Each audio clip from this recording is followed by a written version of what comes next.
Good evening, everybody. May I have a motion to reconvene into open session? Motion, Dr. Siddiqui, seconded by Mrs. Mamalito. All in favor? 4-0. Please rise for the Pledge of Allegiance. It's in the back. Pledge allegiance to the flag of the United States of America and to the republic for which it stands, one nation, under God, indivisible, with liberty and justice for all.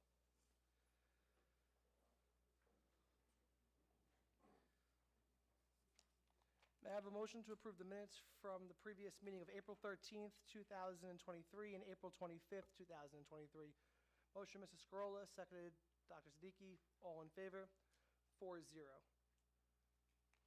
All right.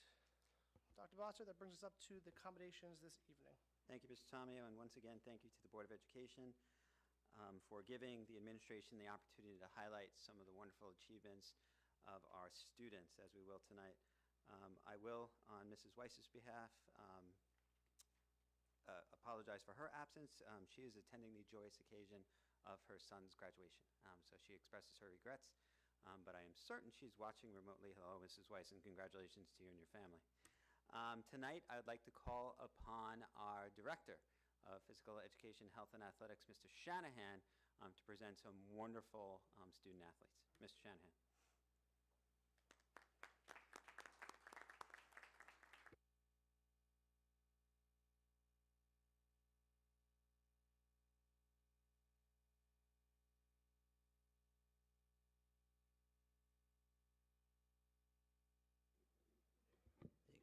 Test. Dr. Bossard, Board of Education members, members of the community. It is my pleasure to present our outstanding student athletes who are record breakers tonight. First up, I'd like to bring senior Amanda Howard up here.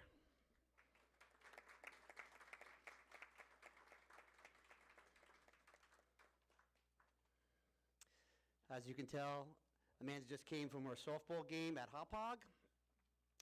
But senior Amanda Howard is a dedicated, hard-working softball pitcher. Amanda is one of the all-time softball strikeout leaders in John Glenn football history. Softball pitchers in John Glenn history. Not counting the last two games, Amanda has pitched 270 in the third innings. She has 462 strikeouts. That's an average of 11.963 Ks per 7 innings, 8.717 per game. Additionally, Amanda has this year a 600 batting average. Before we give her applause, I do need to clarify something. You like to fact check before you speak, so I am going back in time. I talked to Bill McCarthy today, who was a previous softball coach for a lot of years, and I ran the stats by him. He said no one in his era has this many strikeouts in softball. He referred me to Tom Mattina, and I'm having a phone call with Tom Mattina tomorrow. So Amanda could be the all-time softball pitching strikeout leader. So congratulations on the Board of Education, on behalf of the Board of Education and Dr. Bossard. Congrats.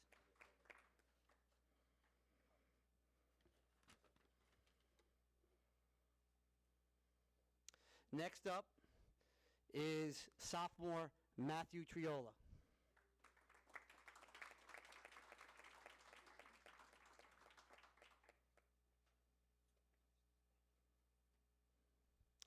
Sophomore Matt Triola is one of the top leading scorers on Long Island in scoring. He's an excellent lacrosse attacker. Matt Triola achieved the 100-goal plateau mark on April 10th, 2023 versus Eastport South Manor. Reaching 100 goals is a milestone that's unbelievable in lacrosse, and it's even more incredible when you are a sophomore. So congratulations, Matt Triola.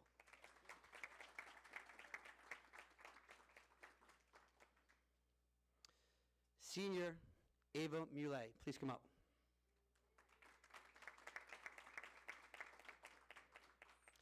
Senior Ava Muley has established herself as an exceptional lacrosse player.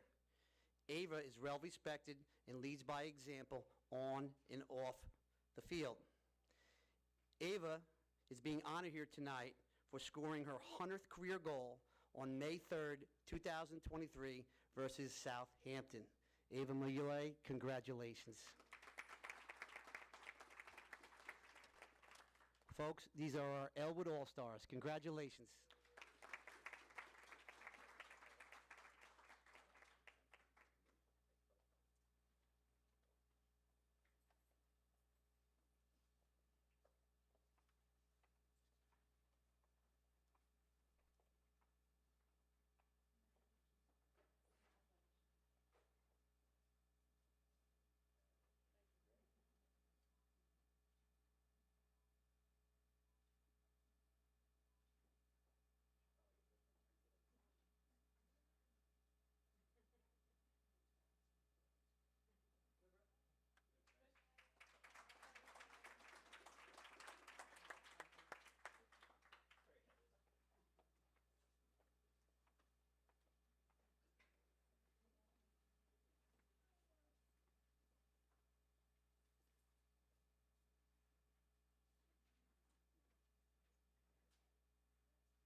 Alrighty, thank you, and congratulations to our athletes this evening. Just talking to Dr. Bosser, we do not have our student liaison. The all-school president, Jimmy Rourke, is not here tonight, so he's going to postpone his great update that he always gives us at the next board meeting, so I'm sure he'll have a robust update for us in June, our last one. So we'll honor him then, and we'll look for a very thorough presentation from Jimmy. With that being said, we are up to our budget hearing, and if the students who are present this evening would like to depart for Dr. Bosser's line homework, whatever it is you want to leave for, you are by all means welcome to do so now. And they run. Congratulations again. Thank you for being here.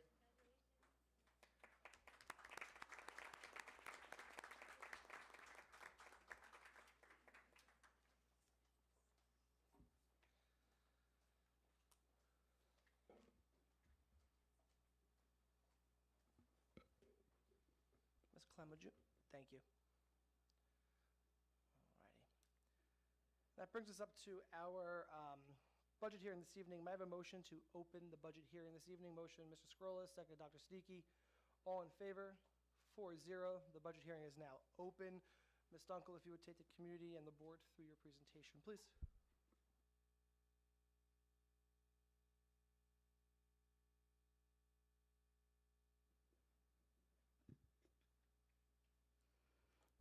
Thank you, Mr. Tomio. Good evening, board members, administration, and community members. Tonight we'll conclude the 23-24 budget presentations that started early in December of 2022. This will be the last presentation before the scheduled vote, which is a week from tonight.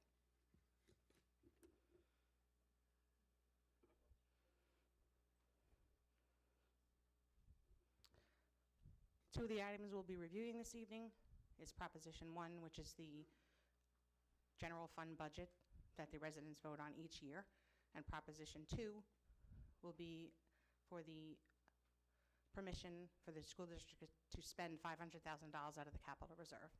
Just two notes I wanted to make about both those propositions, just as a reminder to the board and the community. The tax levy for the proposed budget is below the cap of 2.3. It is being proposed at 1.95%. And Proposition 2, the $500,000 out of the capital reserve, is money that we already have established. As I mentioned, it's coming out of one of our reserves, so this does not have any impact on the residents' taxes. It's outside of the general fund budget. It's money that we already have, so I just want to remind the community and the board that voting on that will not increase your taxes in any way, shape, or form this year or for future years.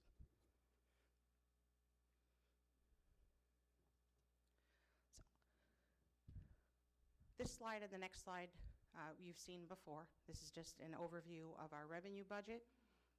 It categorizes each component of the revenue. We have our tax levy, our state aid, and other miscellaneous items.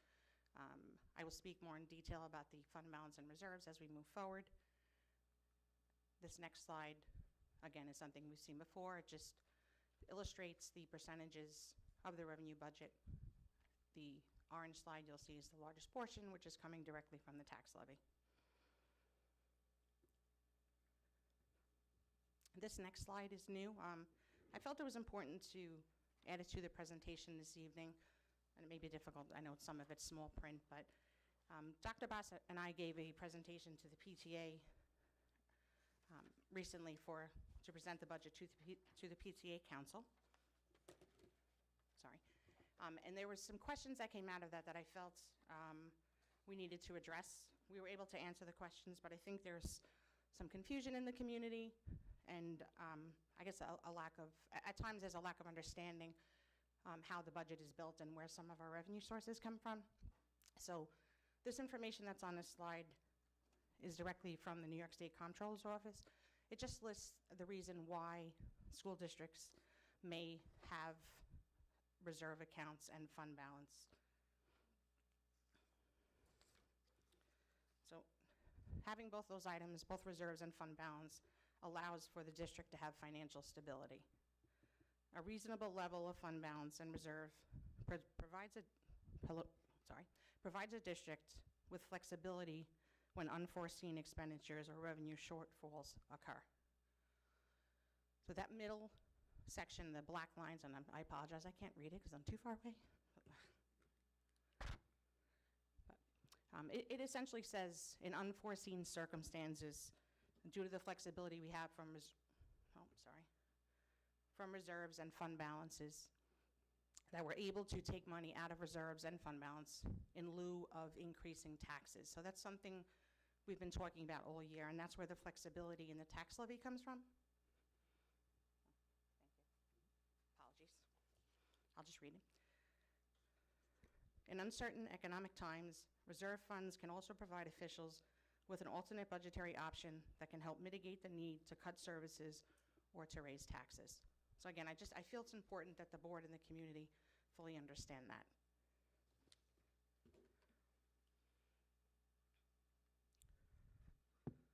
So to help illustrate that, I'm hoping this will help and clarify some items as well.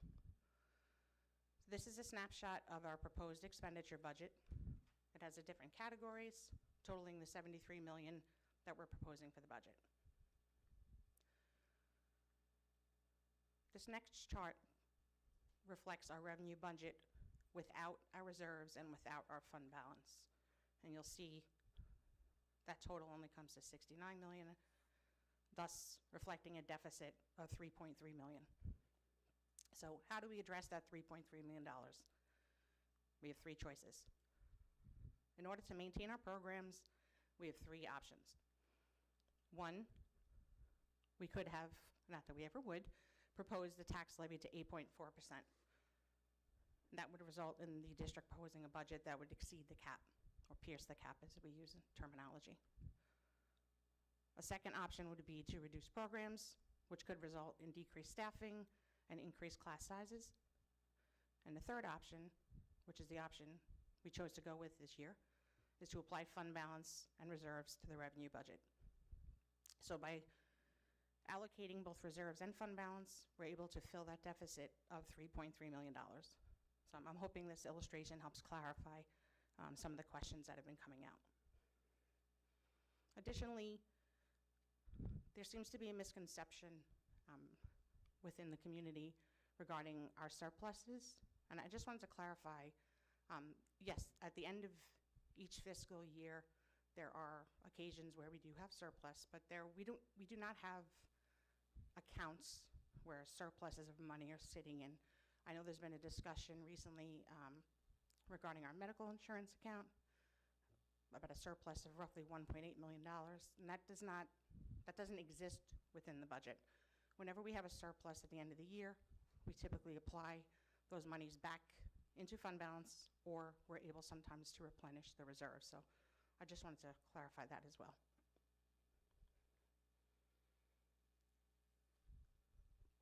These next two slides, again, we've seen again. This is just a overview of the expenditure budget. This illustration shows the biggest portion, which is going directly to instruction.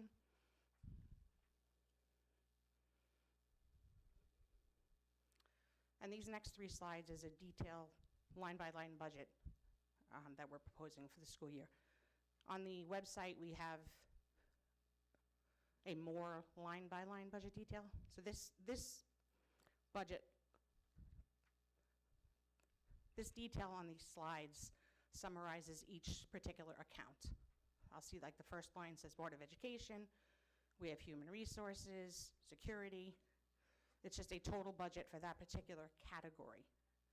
The budget detail that's available online, and I believe it's in surplus of 14 pages, will detail each of those particular accounts even further.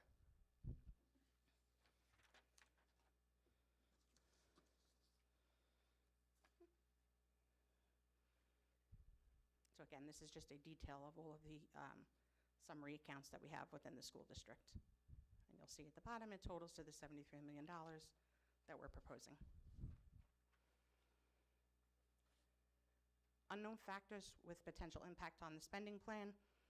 These 4 items help drive the budget, and once the budget is approved, depending on the needs that exist within these categories, it may impact the actual spending plan.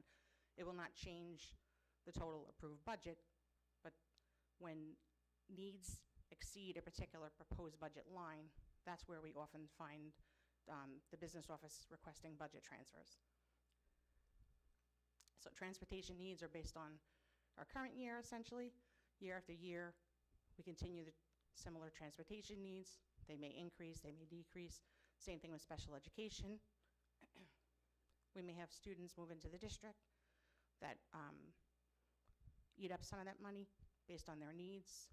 As an example, I believe on tonight's agenda, we're recommending to the board to approve a stipulation for a special education student. The cost of that is in excess of $150,000. So as we've spoken about contingencies in the budget, we always have to allow for them. So that's just an example.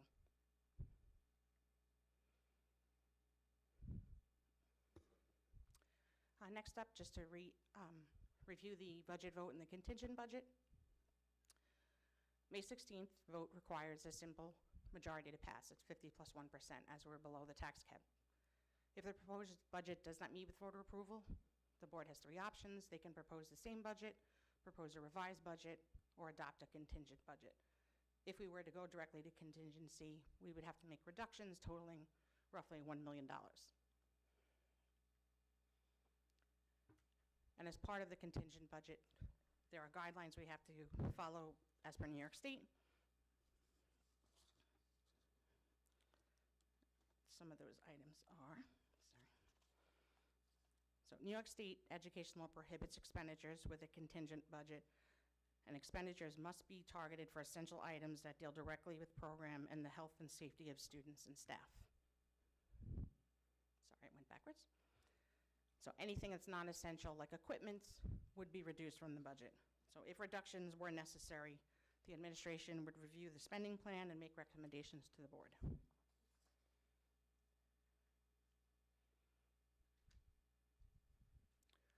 These are just some of the highlights that exist within the proposed budget.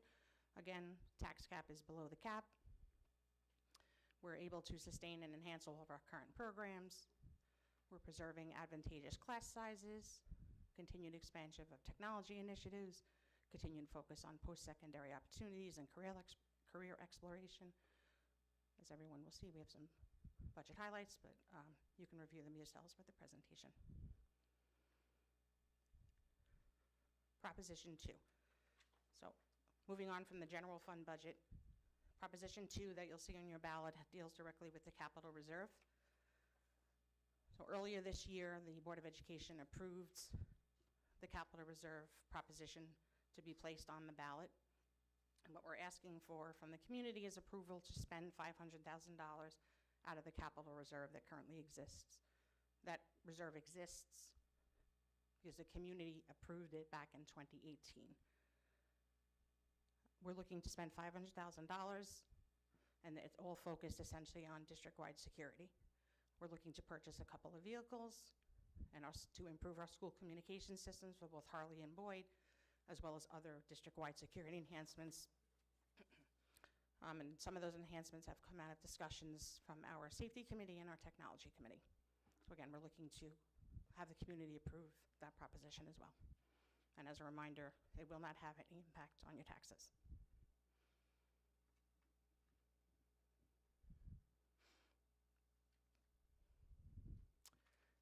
In addition to the budget vote, there's a Board of Education election next week as well. There are currently 2 empty seats. Before earlier today, we did have 5 candidates running. And for those of you, I know the board is aware, for those of you in the community that are not aware, we did have 1 withdrawal.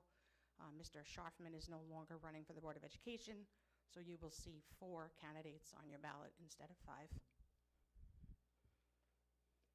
So, as a reminder, if you could please come out and vote next week and support, I'm sorry, come out and vote, I should say. Thank you, Ms. Dunkel. You're welcome. I'm going to start backwards. I know usually I go down the aisle that way, but I'm going to start off, if you don't mind, just to speak to the candidates and the elections that's taking place. If there is any confusion about the removal through the withdrawal of Mr. Scharfman, so his name will not appear on the ballot. Some of you may be wondering what happens to absentee ballots that have already gone out to the community. To make sure that we speak specifically to it, we do have counsel tonight, so we have with us from Ingram & Smith, Mr. Neil Block. And Mr. Block, if you don't mind, just speaking to the removal of the candidate's name and how the absentee ballots are going to work going forward for the remainder of the election. Sure, thank you. Hello, everybody. So as was mentioned, because the candidate withdrew, we do have the ability to be able to take the name off the ballot. The law provides that once a candidate takes his or her name off the ballot, he's no longer a candidate. So the ballots that will be printed for the election, right now we'll have 4 candidates. The candidates, when they were nominated, we had a drawing of lots as to where they would be positioned on the ballot, and it's assigned by numbers. So we had 1A, 2A, 3A, 4A, 5A. So now the ballot, in addition to the candidate who withdrew, he was under 1A. There will no longer be a 1A on the ballot. So it will just go 2, 3, 4, and 5. There were absentee ballots that have been distributed. We have to send ballots out to those who apply and are qualified to vote. We also send ballots out automatically to those who are on the Board of Elections permanently disabled list. Those votes, there may have been, we're not going to see what those votes are until after the close of the polls when the absentee ballots are counted. There may have been votes cast for that particular candidate. Those votes will be tallied for record-keeping purposes, but they will not count towards that candidate because that candidate has withdrawn. The other votes on that ballot will count because we're not going to disenfranchise that voter from voting on the other propositions, the budget, or any other candidate if there was such a selection. Any absentee ballots that will be going out from here on in, and there's probably not going to be many because the deadline to apply for absentee ballots to be mailed was also today, will have a corrected ballot that will not have that candidate's name on it. This is the second time that a candidate has withdrawn in this election. The first time, by law, we had to extend the period of time to file nominating petitions by up to 15 days, which provided an opening for a candidate to file, and it's actually the candidate who now withdrawn is that actually did file. This withdrawal does not lead to a reopening of that process again, because the law provides that once you get to within 7 days of the election, a candidate who withdraws does not reopen the nominating process because we are so close to the election. So that's the process that has unfolded and is before us, and I know that there's residents' remarks on the agenda. I'm prepared to answer any questions if there are any regarding that too. Thank you. The hearing is open. We will get to residents' remark in a second. We're just going to take the questions and comments from the Board of Education first, and then we will open it up to residents' remarks.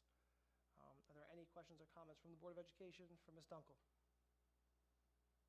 Seeing none, I just want to touch upon one part of it. Ms. Dunkel, I know you speak about the capital reserve not increasing the taxes. I know I've mentioned this before. It has increased the taxes, it just won't do so in this year because that was monies that was in prior budgets. So community members have supported that earlier through previous budgets, correct? Yes, so the money that exists within the capital reserve, we were able to put into the reserve based on prior year's budget. So yes, in Right. essence, the taxpayers, the community did support those budgets, and any excess funds we had, we were able to put at certain times into the capital reserve. Correct. So I just wanted to thank the community for those that they supported the establishment of this fund.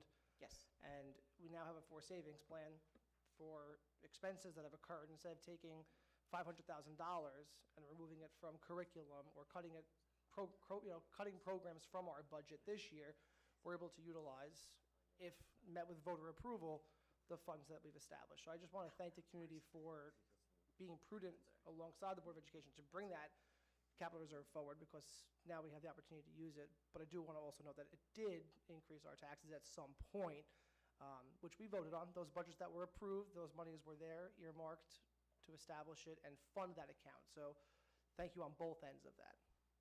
Thank you. With that, we will open up the floor to residents' remarks to items pertaining specifically to the budget hearing. Would you like me to go sit down and so they can use the microphone, or? If, yeah, I think that's, because you have a microphone, yeah, you have a microphone there, so you're good to go. That's perfect. Thank you, Ms. Dunkel. I appreciate it.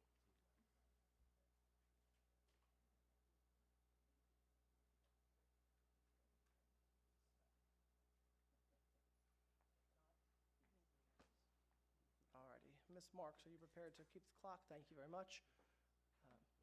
The floor is yours. Good evening. Sorry, 2 seconds.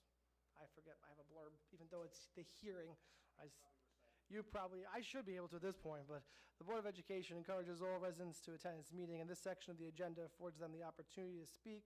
Persons wishing to speak should identify themselves, state whether they are a resident of the Elwood School District and any organization they represent at the meeting. Comments related to district business or any agenda item should be kept as brief as possible and may not exceed 3 minutes. Board Policy 1230. Questions or comments concerning to matters which are not on the agenda will be taken into consideration and may be discontinued by the President.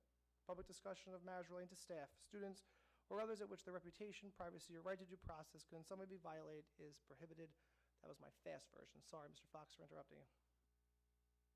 Gave my name away, by the way. I appreciate it.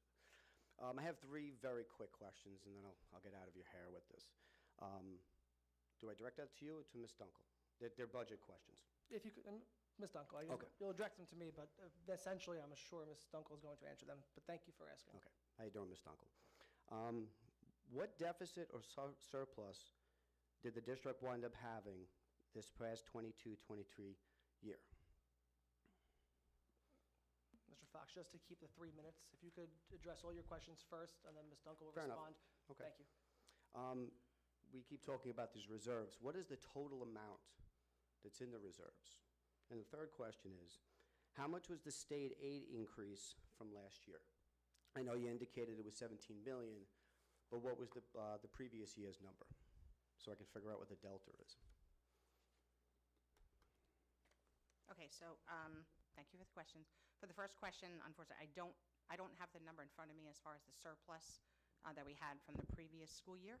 I can certainly email that to you tomorrow if you'd like. Sure. As far as our reserves are concerned, I believe we have in total roughly $8 million. And your last question about the delta with the state aid. Our state aid increase this year is roughly $1.9 million.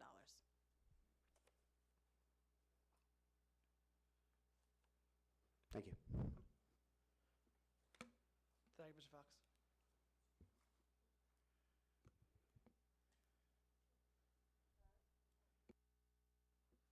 Hi, my name is Agape Bell, and I'm very excited to not have to give my disclaimer at this meeting.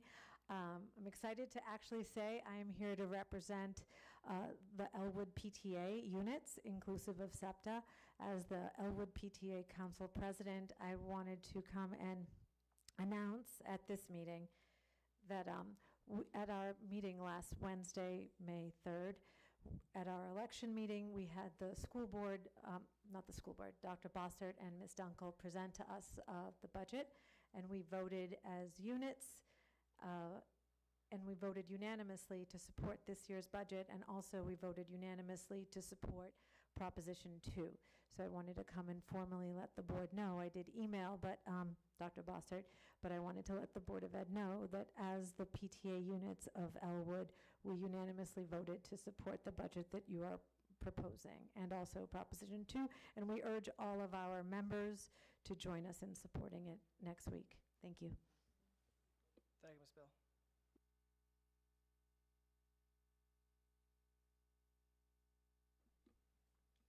Good evening, Erin Abisher, resident. I just have a question about the ballot with having the fifth candidate drop out. Why is it that we do not revert back to the original drawing in that order that was drawn at the first time? Yeah, because there's no authority to do so. Because when the candidate joined at that point in time, after filing the nominating petition, we were compelled at that point in time to draw the new lots again because of his joining the ballot. But there is no provision that would undo that because of the candidate's withdrawal, unless another candidate filed. But fortunately, that opportunity is not going to present itself because we're so close to the election. So we just can't revert back. I don't know if any of the candidates, I haven't seen any of the campaign literature, if candidates have been also potentially utilizing their ballot positioning, when they advocate, for their candidacy. So, that could be potentially prejudicial, to candidates also if that were to be changed. So that's why we wanted to keep everything the way that it's aligned currently right now. We think that's the most straightforward way of doing it. Thanks.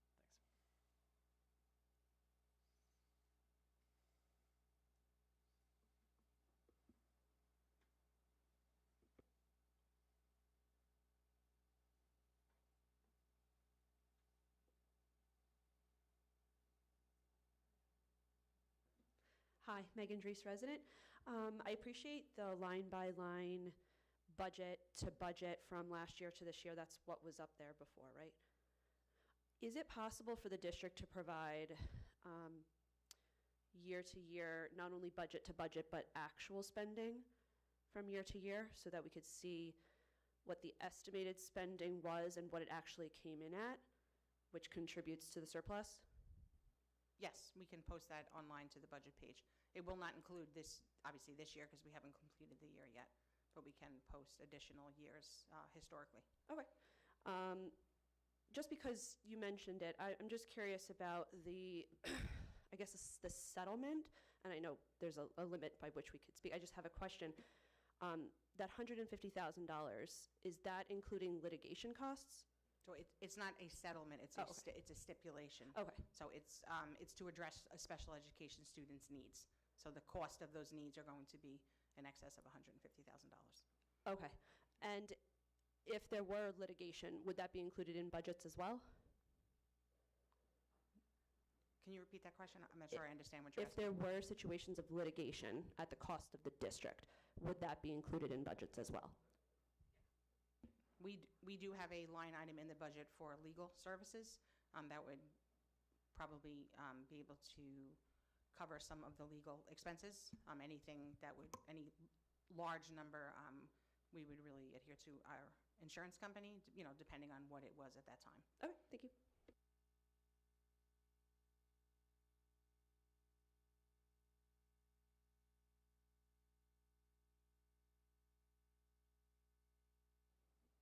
Are there any residents still wishing to address the board for the budget?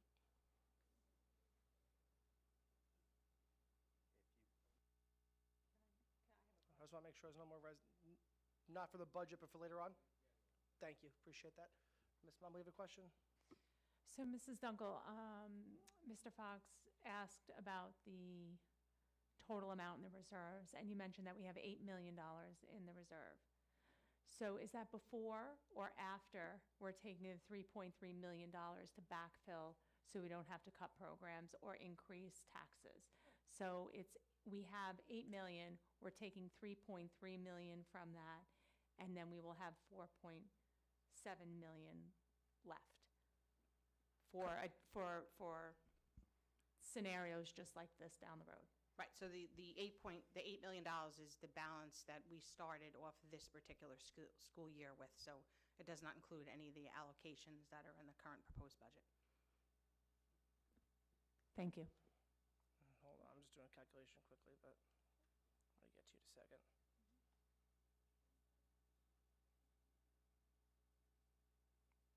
Which would then keep us within the, we're still within the parameters of the 4% allowance then for our reserves, right? Sorry, just want clarity of that. That's okay.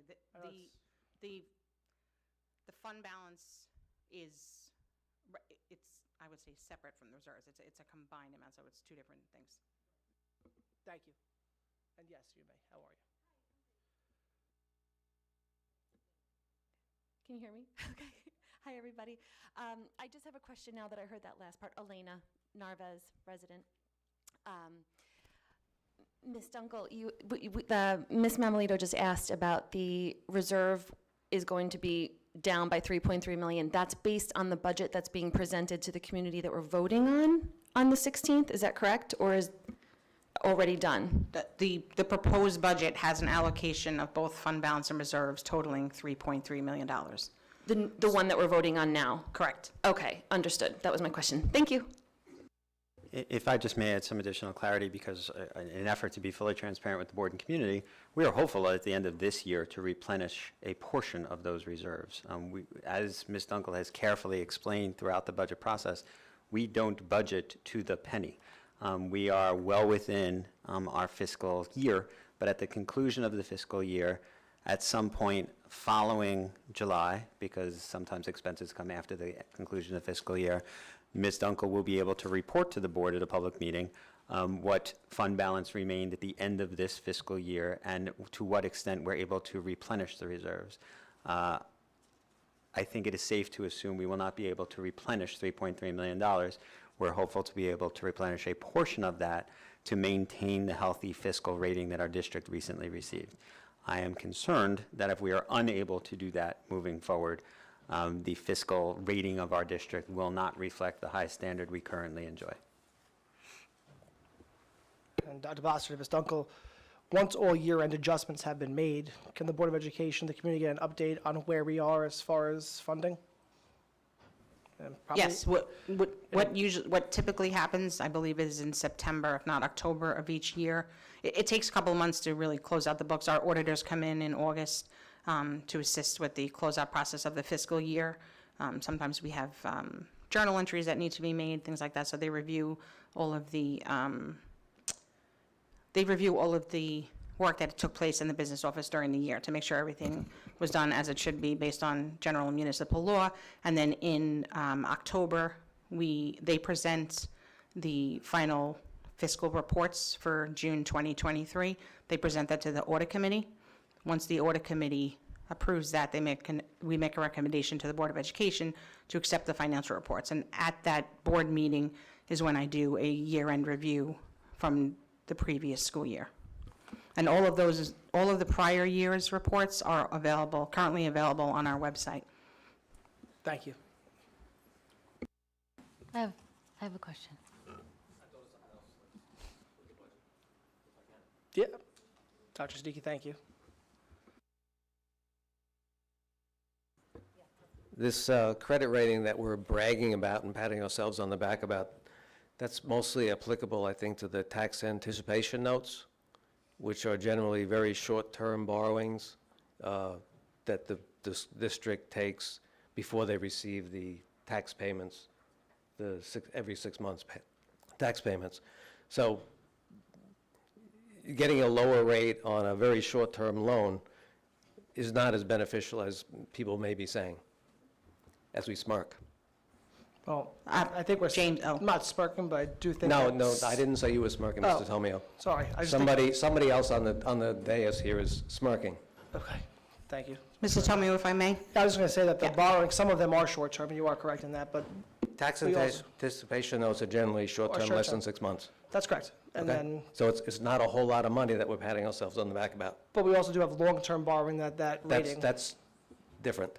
But it's still borrowing that we're going to go out for long-term, that And that has interest to be rate will approved by affect. the voters, by the That taxpayers. doesn't. They The approved, long-term debt has to be approved by the voters when you Which do a the- bond issue. the Yes. capital bond was approved in Right. 2017, so that final borrowing that we're going out to will be at that low interest rate. So we will have long-term borrowing at that interest rate in addition to the TANs that you're referencing. So it does, yes, you're right, It's mostly tax anticipation notes, which are very short-term.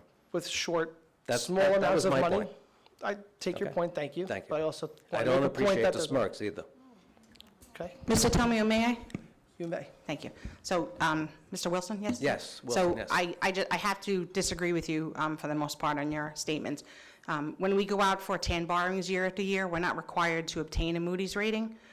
No, but the bank looks at Yes, that when they I'm give sure you they the- do. Of course they do. But we're required to do one when we go out for a bond borrowing. So the $34.5 million bond that the community approved years ago, we have consistently borrowed in separate pieces over the last, I'm going to say, Right, you go 5 out- years. You go out and shop that, Right, and you get bids on it. Yes, but the Right. rates we receive are based on our Moody's rating, and the last, And the the last, co- and the can I finish, please? Sure, go ahead. The last borrowing that we just did, which is the last portion of the bond, which is roughly $8 million, because of our Moody's rating upgrade that we just received prior to that borrowing, we were able to get a percentage at less than 2%. So between that and the previous borrowings with our other credit rating, I can honestly say that we are able to save the community probably close to hundreds of thousands of dollars in interest over the course of the bond for that $34 million. So that's why, I have to somewhat disagree with you. It's not specifically for the TAN, it's mostly for the bond borrowing.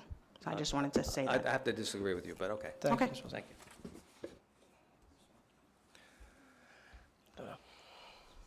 Are there any other residents that are wishing to speak for the budget hearing? I had a question. Dr. Stuckey, you did, sorry. I apologize. Yeah, thank you. My question is actually regarding the AA2 Moody's rating. Can you actually let us know how far back or when that kind of rating starts to get looked at? Or like how far back, how many years back? Or is it from this year's financials that we get that rating? Or is it from 2 years ago? I just wanted to know the history of it. Moody's typically takes the prior year and sometimes the year before into consideration when they're looking at our financials. So they receive a copy of all our financial reports, and they do a telephone conversation with both our financial advisors and the district business office. So I just have a follow-up question. Is that all right? When we deficit spend, is that going to also impact our future Moody's rating? It could. I'm not going to say it's going to. It could. And we won't have to probably go out for a Moody's rating until we have another bond, because as I said, it's not required when we go out for the annual tax anticipation notice. Thank you. Thank you, sir, and thank you. Appreciate it.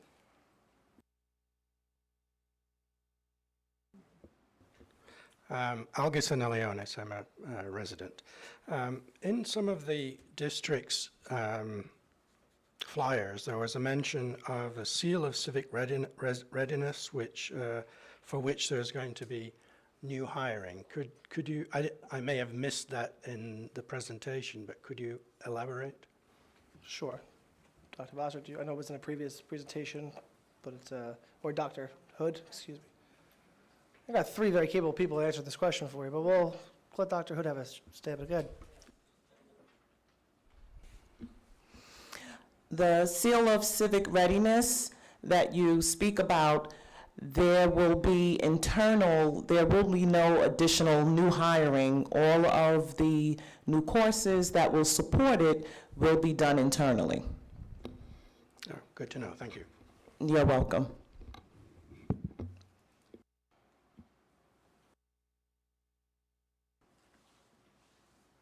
Any other questions pertaining to the budget hearing? Seeing none, there is a second residence remarks later on. I have a motion to close the budget hearing. Motion, Mr. Mamalito, second, Dr. Siddiqui. All in favor? 4-0. Dr. Bosser, that brings us up to your superintendent's report this evening. Thank you, Mr. Tomeo. As become customary, the board appreciates the work done at the committee level and the administrative liaisons and co-chairs that help to facilitate those important meetings and conversations. Tonight, I'm going to yield time to our co-chairs of the Health and Nutrition Committee, Dr. Siddiqui and Mrs. Mamalito. I would like to thank and recognize the outstanding work of Mr. Shanahan, who is here tonight. But I believe our two board co-chairs are prepared to provide the community and board with an update. Yes, thank you very much. It's been a productive year. I want to thank Mr. Shanahan for doing such a phenomenal job at leading such a great committee, and my counterpart, Dr. Sarah Siddiqui. We had some great community engagement. We had staff members, coaches, teachers. It was a great year. So we really focused on improving the annual Health and Wellness Committee Day initiative, which is taking place this Friday, May 12th, and it looks like it's going to be a sunny 81-degree day, so I'm very excited. Last year, the weather did not cooperate. We moved it from April to May in hopes of getting a beautiful day like we anticipate having. And we were able to create a more inclusive environment this year by adding the unified basketball program to the schedule, and the coaches and the team gladly accepted. We also added a pickleball tournament. There's a link on the flyer for people to sign up, and we just wanted to increase awareness about it, so we made a marked effort to send home letters to parents. We increased voicemails, and we also hung up posters throughout the community. I know there's one at Mozzarella's Pizza, the Elwood Library, and so those are some of the places that it's hanging to just spread awareness. And of course, social media platforms and so on. So it's been another great year, and I look forward to Friday. I just also want to add that the Health and Wellness Committee is open to all residents. It's a great committee. It's made up of our school nurses, the PTA council attends, and all community members. And this Friday is going to be our big event. I invite the whole community, and it's really K through 12 or even birth to elderly, and we're also having the PTA is also sponsoring, so thank you to the PTA for sponsoring inflatable games and lots of events. So we really look forward to seeing the entire community come out, and I really appreciate this event. Thank you. I just forgot to add that you can bring your children hungry because they're going to be doing pizza and snacks. Two of the classes, the sophomore and junior class, will be holding those concession stands. So.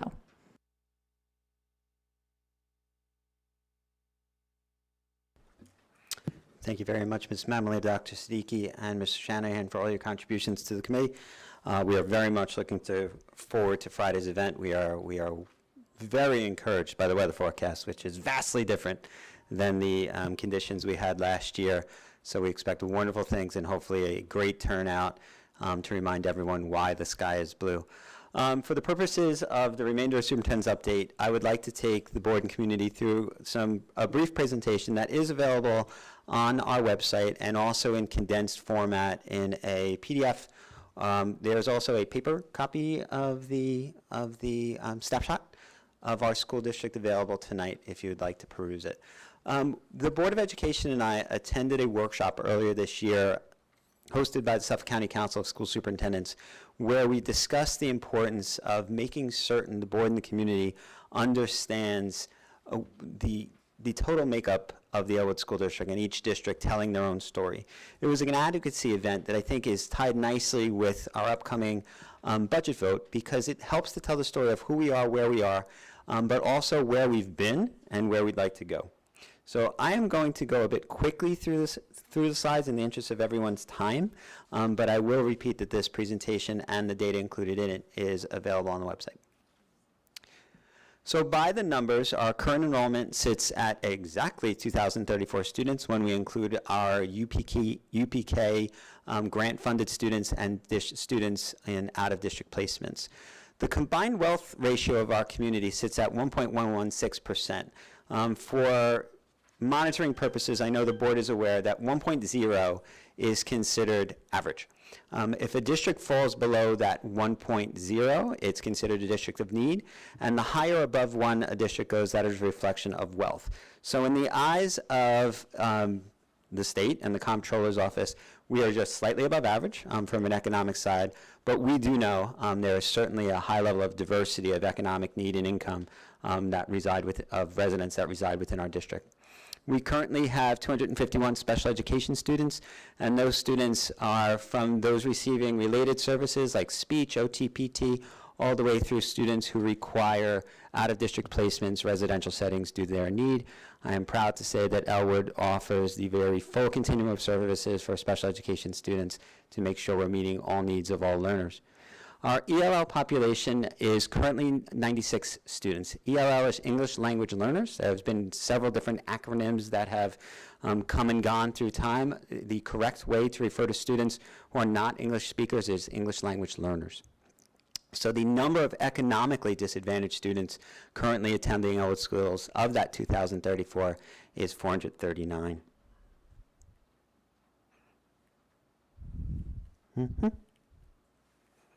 Ms. Clem, you want to assist? Thank you. So this is a 10-year look back. And the 10-year snapshot, now, Ms. Duncan, I'm going to ask you to hand me my document that I left in front of me so I can see better. But I think this helps tell the tale of where some of the demographic shifts have taken place within the district. And clearly, one of them is our overall enrollment. You can see that looking back, thank you, to the 11-12 school year, there is a dramatic decrease from our close to 2,600 students to the near 2,000 students we have now. And that's interesting and of note, because we want to make sure that our district and our enrollment is sustainable. And you can see within those 2,000 students, formerly close to 2,600, what the demographic makeup was. When we look at students who were eligible for free and reduced lunch, we were at 16%. We've grown to 19%. Economically disadvantaged is a new state designation, so I don't have the 10 years ago number, but we are just under 20% at 19% currently. Then we look at the demographic makeup of those students, of our total population, and you notice some shifts. You see that our Black or African American students who designate that on their registration were at 8% in 11-12, whereas 6% now. Hispanic or Latino at 11%, and you see a dramatic increase to 22% now. Those identifying as Asian or Pacific Islander, 8% to 10%. Our white identified students are 72%, has declined to 59% of our total population. And then you see some slight shifts to multiracial, limited English proficient, again, of those English language learners. And our percentage of students who receive special education services was at 10% and is now at 14%. And of that 14%, the level of need of those students has grown dramatically. We have found that in order to meet the needs of all of our learners and make sure all of our students have the opportunities for success, we're investing far more heavily in our preschool special education services, as some folks in this room are very well aware of. And we also are making certain that we are providing accommodations within our buildings to meet the needs of all learners. That means we have grown tremendously in our life skills program, our programs for students with autism, our opportunities for students with disabilities to participate in general education settings, general education activities, and some other opportunities that we are very proud of. Ms. Clem, if you don't mind advancing slides for me. This is a demographic, kind of a glimpse into the future, and it has some good news for those who are interested in the sustainable relationship of our district. If you look, for instance, at our current second grade enrollment, that is our smallest class right now. There are only 116 students registered in second grade. That's a wonderful learning opportunity for our current second grade students. As you know, our K-2 class sizes at Harley Avenue are very attractive. Most of them are at 20 or below. And we appreciate providing those optimal learning environments to our children. And in second grade, you can see how we are able to do that. When you look at kindergarten, this year's kindergarten, we needed to add a section in order to keep those class sizes at the attractive level that we feel is advantageous to our students. but you notice the difference between kindergarten and second grade. We hope that that is the trend, and the indication that we're seeing from students enrolling in UPK and pre-K, and those we expect to join us in the future, we're seeing some shifts back in increasing the population. We're also anticipating the COVID response, and you know that there was an uptick in children being born during that period, and they will be soon be entering our district. So we like to see that. We like to see growth to our population. We like to see opportunities for growth in our district. So I wanted to show this slide for two reasons. That's one. The other is, if we look at the demographic makeup, you'll see that it doesn't necessarily reflect the overall demographic makeup of the district. So you see that there is far more diversity. There is a greater percentage of English language learners in the lower grades than there are in the overall numbers, which means the diversity that's present within our student population resides most heavily at the elementary level, which shows the trend within our district.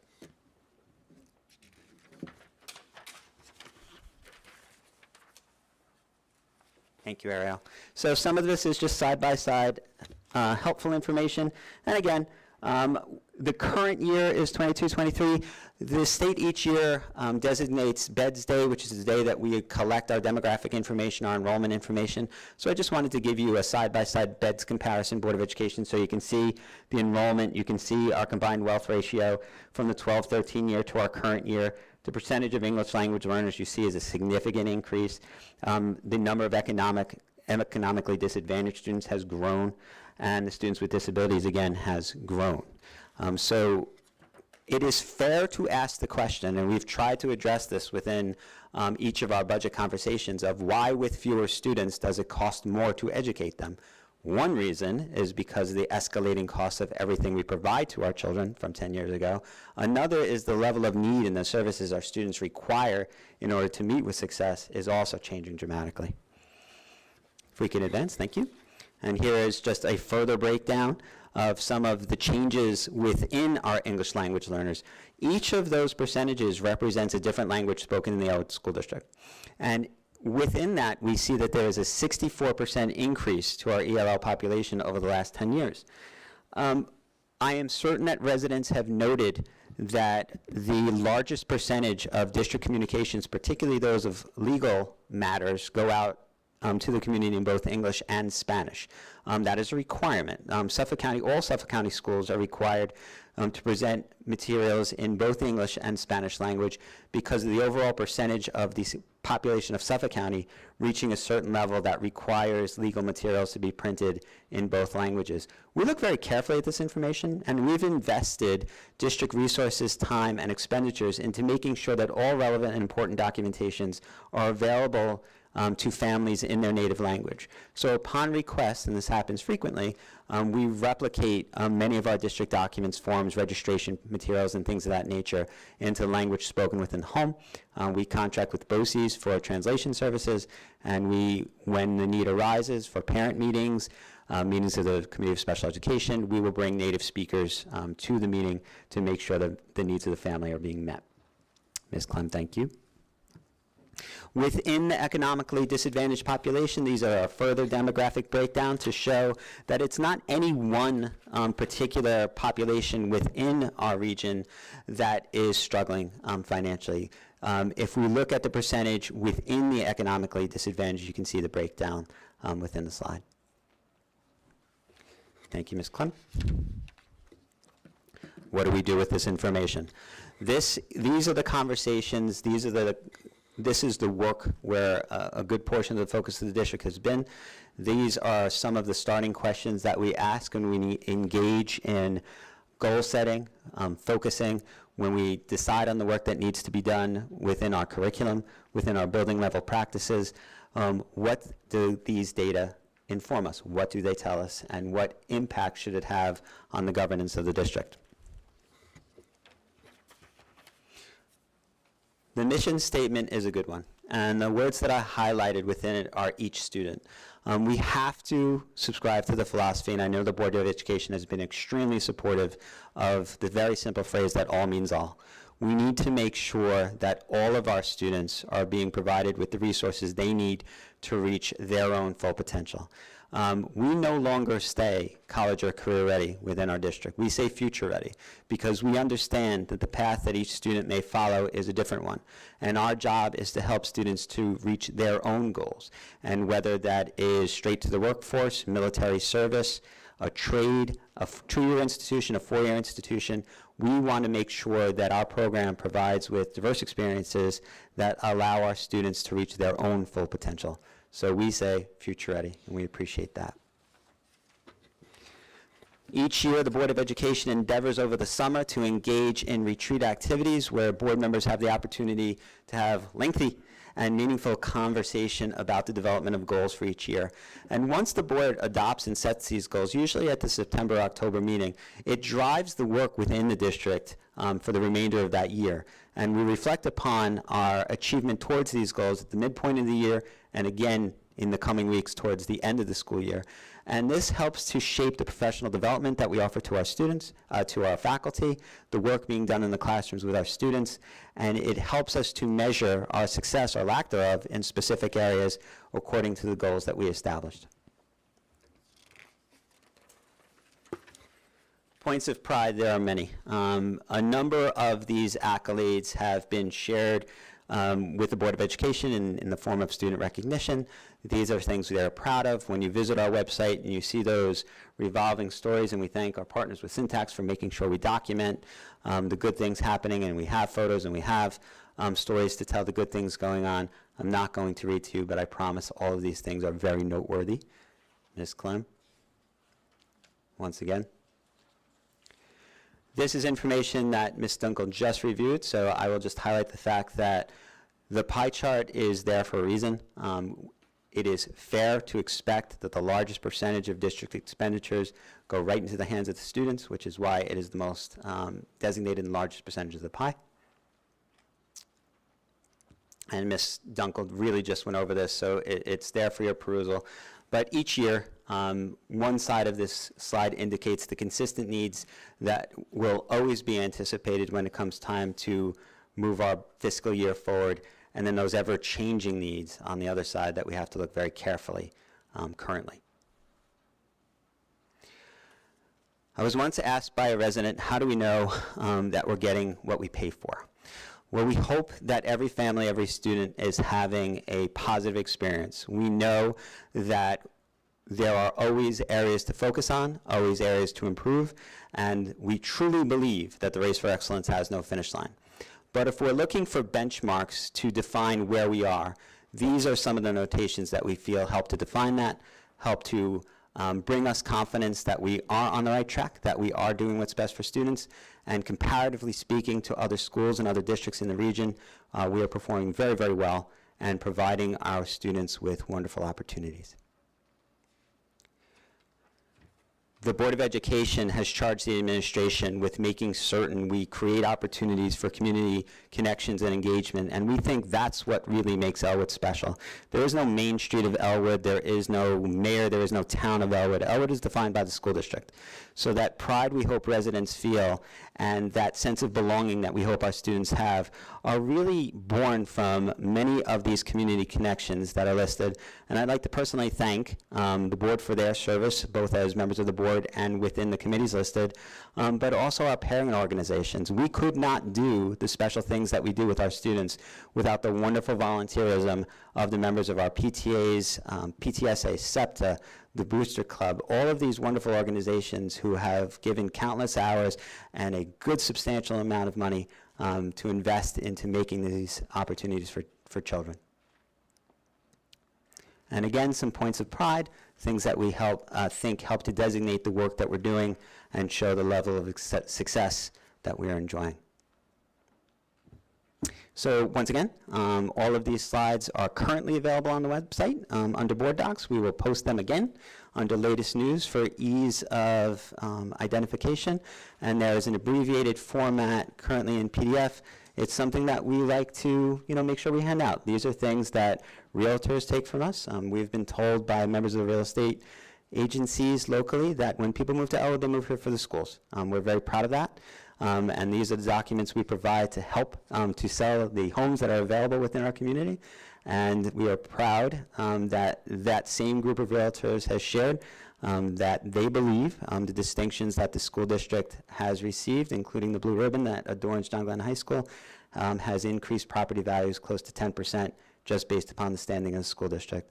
So I would like to firmly answer the question of, do we get what we pay for in Elwood? I certainly hope we feel we do. Are there any questions from the board? The board has been furnished with this information for some time. I know it is familiar to you, but if there's anything I can clarify tonight, I'm happy to do it.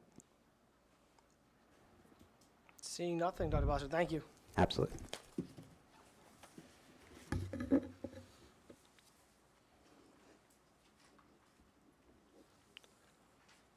All righty, that brings us up to our first residents' remarks. I know it sounds weird, but the first one was specifically for the budget hearing. Now we have our first residents' remarks. We will have a second residents' remarks towards the end of the agenda. So right now, we are opening back up residents' remarks.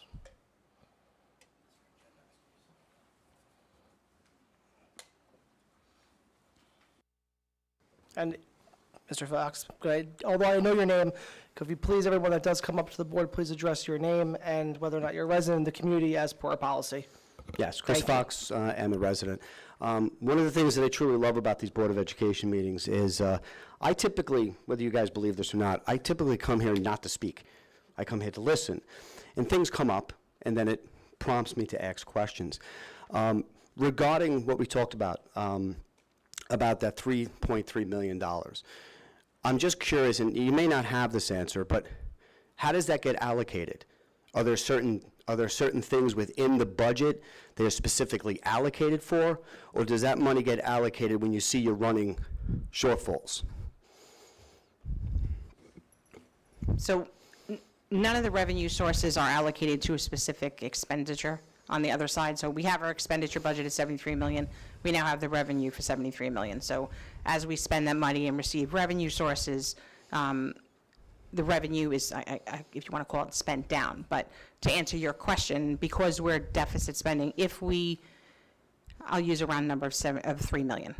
We have a $73 million budget. If our expenditures exceed the $70 million, that's where we start dipping into that allocation of reserves and fund balance. And that's how that's why we call it deficit spending, because we don't have enough revenue to match all of the expenditures. So the fund balance allocation and reserves is designated to the entirety of the budget. So I don't know if that answers your question. So it's basically, it's more of on a broad scale. You start to reach a point where you're like, oh. Well, it's there as a revenue source. It is the bottom line. Yes, we can't propose a budget without having a balanced expenditure side and revenue side. So all of the revenue sources, you can use state aid, the tax levy, they're all designated to the entirety of the expenditure side of the budget. If at the end of the year we have a surplus, that's where we look to put some money back into the reserves.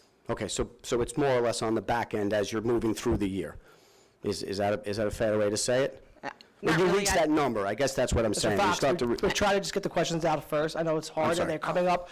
I do want to try the board change the way we're going to be handling the meetings. I want to make sure that I'm adhering to the request of the board. So I know you have some time left. You want to finish any questions you have, then Ms. Dunkel can answer, and anything that's not answered, I know she'll be following up with an email already to you. So. I just have one more question, and this is more of a clarity type of question.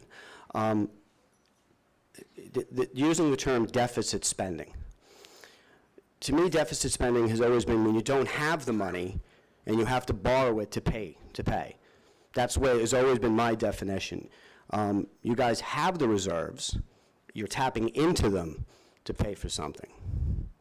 And again, it's just I hear it all the time and I get a little bit confused because my own definition is something different than that, than what determination you put together. You just explained that that's the way you define deficit spending. That's all I wanted to say. That's it. It wasn't a question. It's just a statement.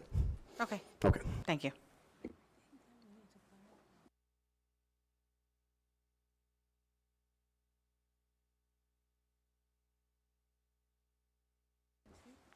Yeah. Ms. Malito? So I just want to clarify, if we did not take the $3.3 million, we would either increase the taxes and go to the tax cap and still deficit spend, or we would increase the tax to the tax cap and start cutting into program. Is that an accurate statement? Because we have a budget number that we anticipate needing to run our program in totality. The revenue source doesn't equal that. So we needed to make the difference up of the 3.3 million somewhere. So instead of going to the tax cap, we came below the tax cap, used part of that instead of cutting into program, right? There's a combination of things we could have done, but we decided to take the $3.3 million out of our funds to backfill the gap. Ms. Mamalito, if I may, I think the point that you're trying to make is that if we didn't have the availability of the $3.3 million to apply the reserves and we needed to solely rely upon a tax levy increase, Ms. Dunkel gave an illustration earlier during the budget hearing that the tax levy proposal to the community would have exceeded the cap at near 8.5%. But because we have those reserve funds available to offset deficits within the budget, we are able to propose a 1.95% increase to the community. Correct. And if we didn't go to 8%, then our other option would be to cut $3.3 million out of our budget, which would decimate our program, correct? The administration looked for clarity from the Board of Education at the very start of the budget process, and the charge of the Board of Education was not only to preserve our current program, but find small enhancements to it based upon priorities that were identified. So this budget does that. It preserves all of our current program offerings and has some very slight enhancements for next year at the 1.95% with the appropriation of $3.3 million in reserve funding. Thank you for the clarity. Just to further get some more clarity, I apologize, but the 3.3 from our reserves may not be completely spent down because we don't budget to the penny, and if there is any money left over after we pay for what we are proposing in the budget, that just goes back to the fund balance. That's correct. Okay, thank you. Thank you for your patience, sir. George Santos, I'm a resident. I have a question of information. There are 4 candidates for the Board of Ed on the ballot. Does that mean the 4 people who are here will no longer be on the Board of Ed, or does that mean we're going to have 8 people on the Board of Ed? Sure. So this election cycle, there's 2 seats that are up for election. So 2 seats will be voted on with 4 candidates running for 2 seats. So there will always be 5 members on the Board of Education.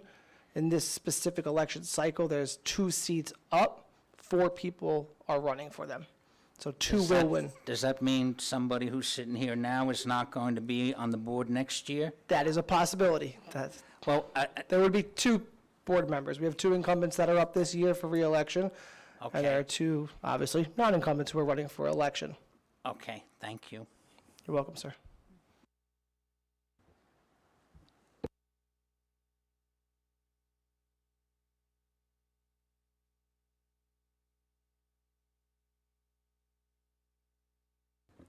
I'm back at John Wilson. I have a question, Ms. Dunkel. After you take out the 3.3 million, how much is left in the reserves? Mr. Wilson, is this your full question? Just want to make sure that you're using your 3 minutes. No, I have a couple of If you could other statements. just get all your questions out within your 3 minutes so that we can This should be a ask- quick answer. I think it's like it takes too Our- much time, The way right? we changed our procedures is that we're going to ask the residents to fulfill their 3 minutes so that we can answer the questions in its entirety, so we don't have this back and Okay, forth banter. all right, So if you don't mind. let me start over then. Mr. Tomio, you give a blurb at the beginning of the meetings when the residents speak about how they're supposed to conduct themselves, not say anything negative about anybody. So I just want to show everybody what happened last time I was here when I was speaking. You can see I'm speaking on the left side here, and you can see the other people on the board here. Somebody's looking the other direction with the little finger like this. I'm speaking here. Somebody's looking at me with the finger on the side of the face.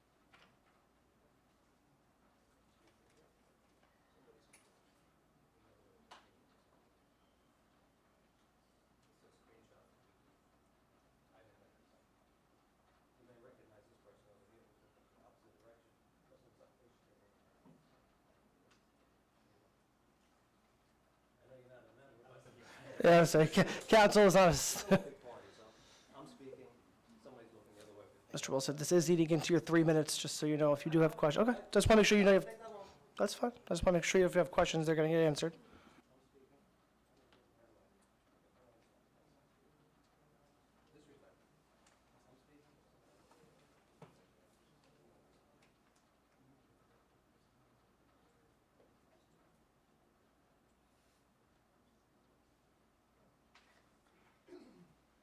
So I think maybe you need to revise your blurb. We'll have two blurbs, one for the You could just go, they just can't hear at home, sorry. Thank you. Maybe we should have two blurbs, one for the dais members and one for the residents. And my second question for Mr. Dunkel, how much is left in the reserves after the 3.3 million is taken out? So the $3.3 million is not solely coming from reserves, it's coming from fund balance as well. So we're taking, I believe it's 1.3 out of reserves, so if, I think I gave a rough estimate of $8 million. If we took out 1.3, we'd have about 6.7 left. Okay, thank you.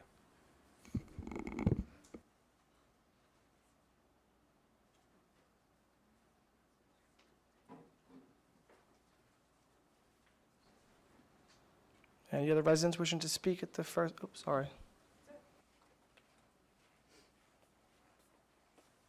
I just noticed that with the category of enrollment at some point during your presentation, Dr. Bossert, it included students in UPK.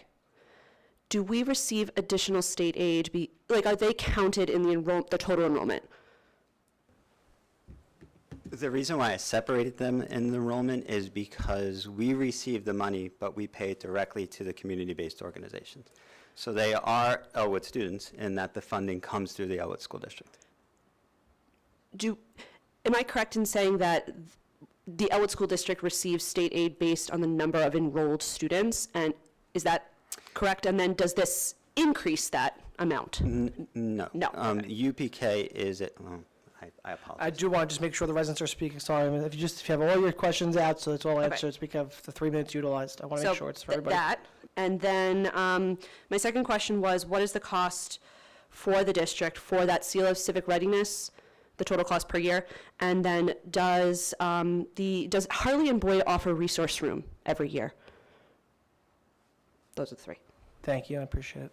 So for UPK, when we receive the different aids from the state and the federal government, they're categorized. And UPK is directly related to the number of students we enrolled in community-based organizations. And thank you again for your assistance through that process. It's gone brilliantly this year. We're getting wonderful reviews, and we were able to grow that number to 77 students this year. So for the way we came up with 77 students is it's simply the full aid that we received for UPK divided by the $5,400 allowance, $5,400, correct? Equates to 77 students whose tuitions we can pay for the community-based organizations whose RFP the board has now accepted. So that's a straight dollar figure pays directly for their tuition, so it's not calculated in our total foundation aid. Okay. Second question is resource room is available to all students. When the Committee of Special Education meets, there is discussion of what service is most appropriate for that child. It is atypical for resource room to be the most appropriate setting for a student at Harley, but it is something that's discussed at the committee level. There are a number of students who currently receive resource room students services at Boyd, this building, and the high school. Okay. I thought of one other question. It has to do with the declining enrollment over the last 10 years. Is there any sense that the district has for why that is, other than just declining birth rate, or? Yeah, as I said, it's come up in different seminars, but Dr. Bossert. Yeah, it's not unique to Elwood. Our region, the entire state, is seeing declining enrollment in many of the public schools. The overall population of New York State is shifting, older. The cost of living is typically the reason identified as why so many school-age families are moving off of Long Island and out of New York State. It's something that we're desperately trying to address. But I think that it is fairly typical on Long Island to see dramatic declines in enrollment. The districts that have seen these spikes to enrollment, it tends to be where there are concentrations of students who have immigrated from similar regions.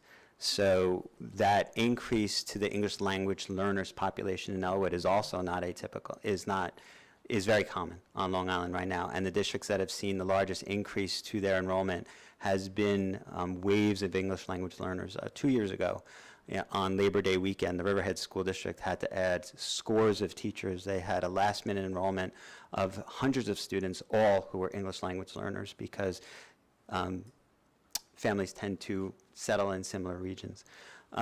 We are concerned with declining enrollment, and we are hopeful that this increase to kindergarten that we saw will become the greater trend as we see students enrolling. We have a sense it will, from our preschool services that we're providing, and from the UPK interest that we're seeing.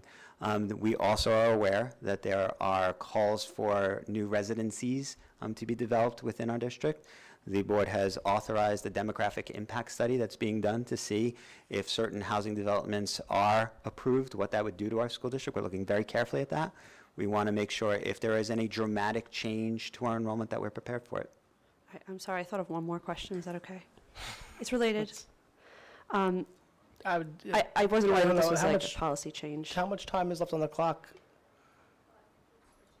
You're doing what I used to do. You stop and you go and stop and go. That's why we stopped. I just feel like this doesn't give the residents the full 3 minutes if they don't come up here with all of their questions all at once.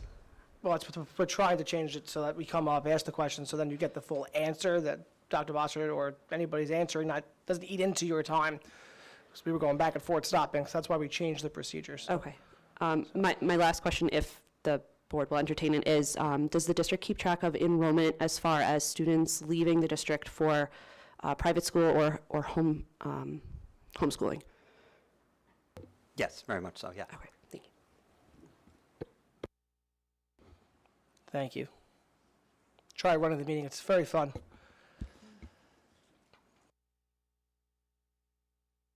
I don't want to make the meeting go longer than last year, but I have a quick question. Elena Narvez, resident. I have a question going back to the budget and going over a bit, from what I understand. My question is, it sounds like this is a down-the-road problem, and that's kind of concerning because we don't want to ever have to go backwards in the education that we're providing our kids and the services that they're used to. So I believe it was mentioned last night, commercial tax helping the community. I personally wouldn't want to see new commercial development in our area per se, but have we ever looked at potentially changing zoning where I just recently understand that the Elwood shopping center, where the small little mom and pop movie theater is, all of the commercial tax from that shopping center is going toward Half Hollow Hills. So have we ever tried maybe having that rezoned in any way? So if you want to do that, that would be a town of Huntington conversation. That's something we as a board wouldn't be able to do. It would be a town board discussion. Oh, so you would need the community to do that for the town board would have to do that, and I can't speak with certainty, but Dix Hills would not want to give away I'm their sure commercial not. tax Yeah. base.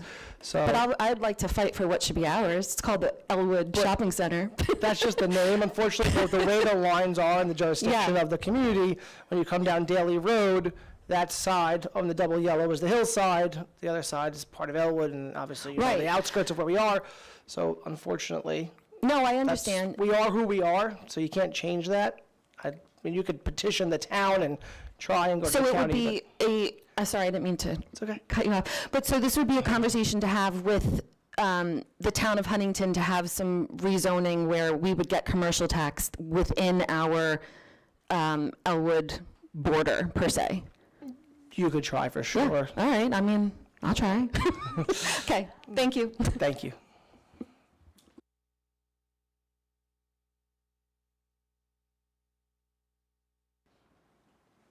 Any other residents wishing to speak?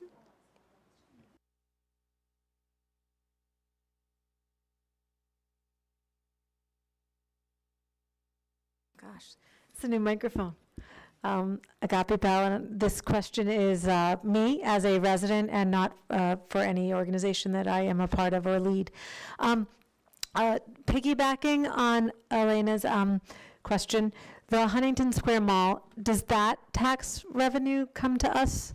Because that is... It does. It does. That's within The Daily Road the confines triangle. of Elwood School District, yes. On that side of Elwood Road. So the new Seasons that is being built on the left side of Daily Road, if you're heading, west, east,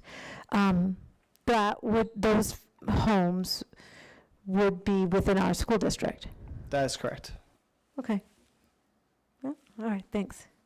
Oh, I did have a question of my own. On the agenda, it did say the boost, the summer boost allocations, the payment, the stipends for the staff. That boost money, that is COVID relief, or is that us?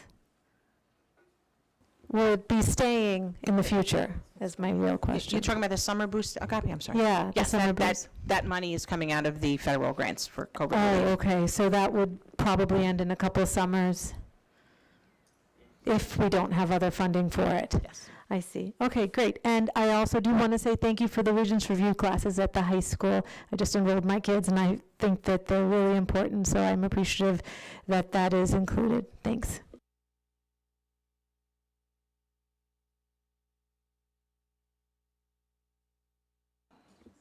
Any other residents wishing to speak? Seeing none. Okay, we'll close that resident's remarks.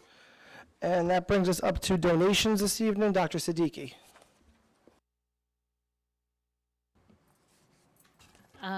Thank you, Mr. Tomio. I would like to recognize the Elwood Booster Club, always giving back to the school district. They are such an important part. If you don't know, they run a lot of clubs going on in Harley and Boyd, and if you ever have a chance to enroll your kids into that, they really give back to our schools. So upon the recommendation of the Superintendent of Schools, the Board of Education hereby accepts the following donations from the Elwood Booster Club with gratitude: several newly published picture books for each of the Harley's classrooms in honor of Children's Book Week with a value of $1,676.13. Various supply items for use in the James H. Boyd Makerspace Room with a value of $377.64. A donation of $2,780 to support the following after-school clubs for the 2023 spring season: Boyd Makerspace Club, 6 weeks, $600. Boyd Dance Kickline Prep Club, 6 weeks, $500. Harley Makerspace Club, 5 weeks, $400. Harley Dance Club, that's probably amazing, 5 weeks, $400.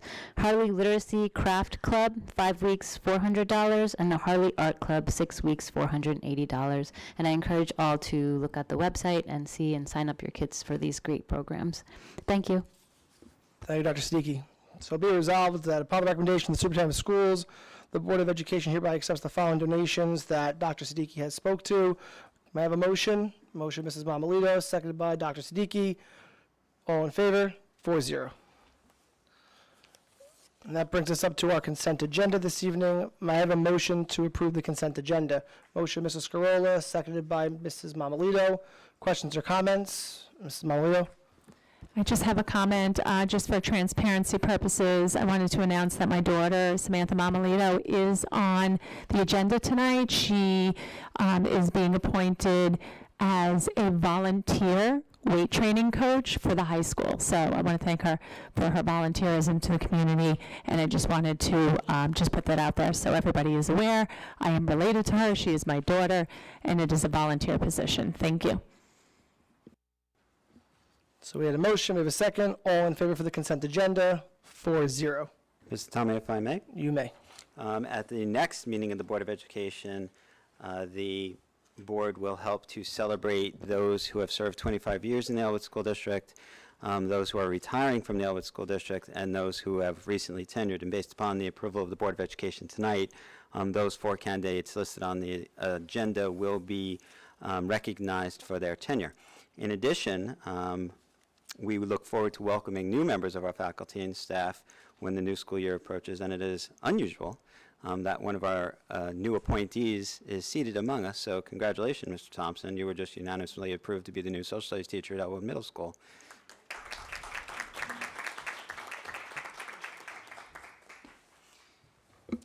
Thank you, Dr. Bossert. And congratulations and welcome to Elwood. That brings us up to our policy this evening. We have one policy up for a first read. We have policy 1405, complaints about certain federally funded programs. Are there any questions or comments regarding the draft policy before you? Policy 1405. Seeing no questions regarding this. This will serve as the first reading, so please, Ms. Marks, if you could place this on a future agenda for a second reading and a potential adoption. Thank you. Items not listed on the agenda. Dr. Bossert, I'm going to actually, Board, I'm bringing up an item. I don't think the procedure works. As someone who chairs the meeting, it's not working for me. I got to be honest. The residents do have impromptu questions. They feel like something triggers their mind.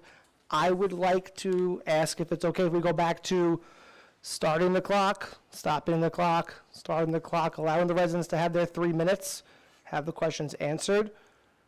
I don't think it's fair to run a meeting that way. I don't think it's fair to the residents to have to be interjected every time.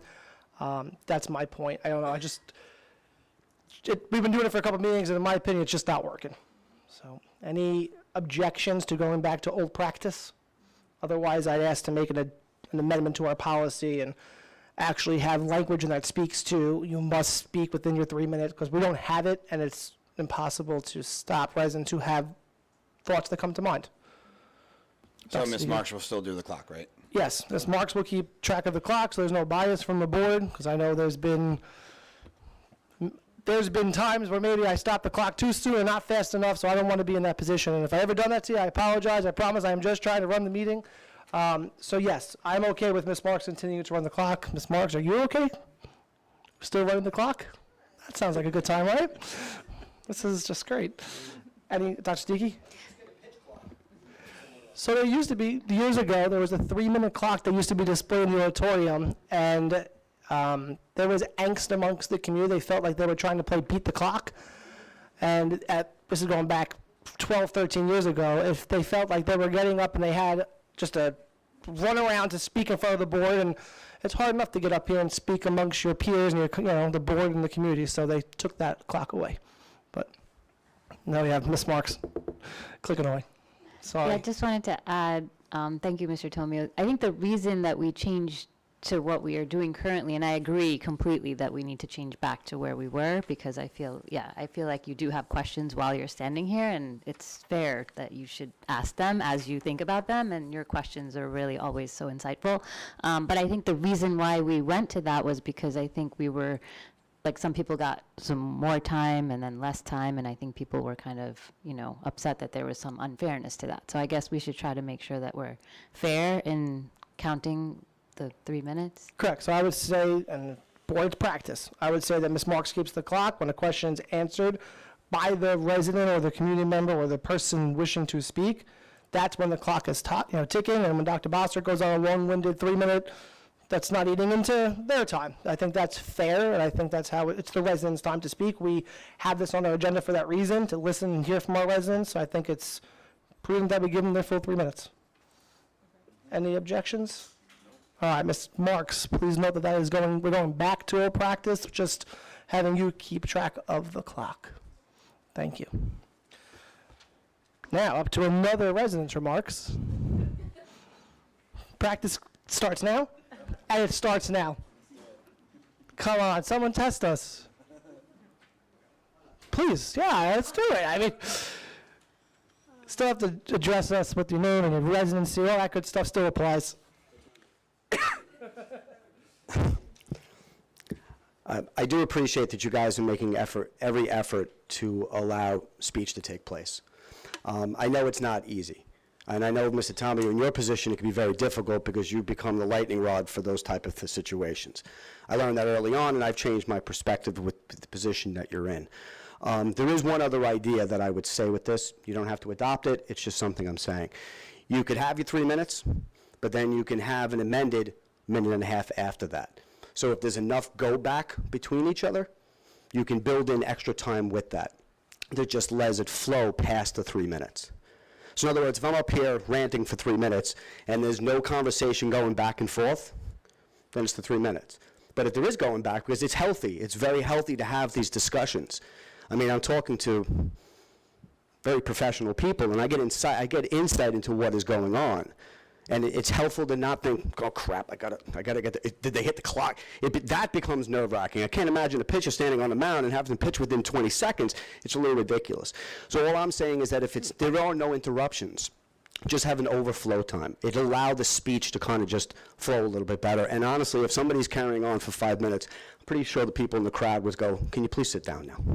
Okay, thank you. You can stop the clock, Ms. Marks. That worked, see? Thank you. I appreciate everybody. And I thank you for understanding. The board does want to hear from the community. We really do. We don't sit here in a vacuum. We want to have conversation, and we got UPK through conversation. We had parents come with parental choice during COVID. We had good conversations, and it's healthy for us, and that's who Elwood is. So I appreciate the feedback. I think the board is understanding, so I just want to thank everybody for that. All right, that is our last residents' remarks, unless anybody else has a comment.